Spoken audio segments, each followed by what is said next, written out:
Steve, a 3-0 defeat and a little bit disappointing from our point of view. Every defeat's disappointing, but there's different manners to lose a game. I thought it was a very good game of football first half. I thought we played really well. We made their keeper work, they made our keeper work. They're a good side, they're a really strong side. But then the game turns on little moments, or big moments I should say, really big decisions. We don't react very good after the goal wasn't allowed. So we're surrounding the linesman while they're on the break. So we need to manage the game much better. And then a decision right at the end of the first half, turns the tide of the game in Chorley's favour. But you're sitting there at half time and you're not thinking there's much in the game, and you're not doing a lot wrong. We defended well. The system was working well. We caused them problems.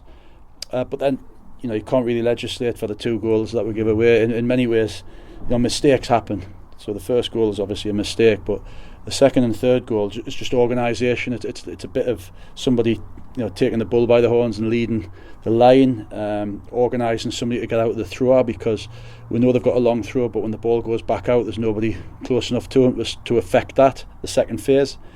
And obviously just the line and dealing with the cross was really poor. So 2 really disappointing goals in the second half from our point of view. Obviously the first one is just a full-on mistake, but you come away from it, you've lost the game what looks like heavily, but there's still, you still have to try and take positives out of it, and you still have to try and take positives out of the situation we're in.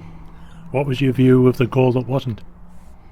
I was like a few of the lads on the bench. In fairness to the lad who's cleared it, he must have came from nowhere, because nobody saw him at all, and then the ball just sort of went out. And then obviously the lads seemed pretty sure. We've seen it since. There's no point in banging on about it now from my point of view, because I've got to look to Monday now. But I'm sure it'll be debated heavily, and it is over the line. It's miles over the line. I think you've got to, your job as a linesman is to keep up with the ball. If you've got to be on line with the ball, and if he's on line with the ball, he can't give. He's got to give the goal. So that part of it's really disappointing. But there's a lot went on after that. There was still a lot of time to do better in the second half. And as I say, we slowed things down a little bit, but it's always difficult when they put 10 men behind the ball. I needed the two centre halves to inject that little bit of pace with the passing and trying to get them out, because everybody else was coming up against opposition. And we still created 2 or 3 chances in the second half, and we have to believe that playing a similar way as we did at the first half and just making better decisions.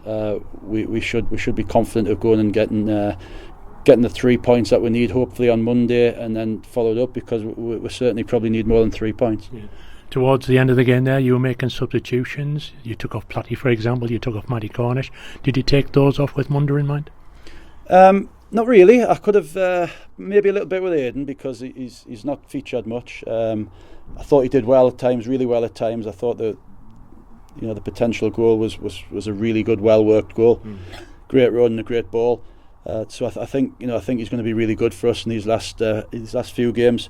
So more so him, but the others were just to get lads out there. I wanted to see Lids back on the pitch, because he's missed a little bit of time. And obviously you throw another striker on, hoping that Mitch can do what he's done a few times this season, but unfortunately the chances didn't fall to him. Yeah. The thing is, well, you've got to think about Munder and making sure that the squad is as fitting up as possible for what we're saying 6 pointer. We've been saying 6 pointers for weeks now.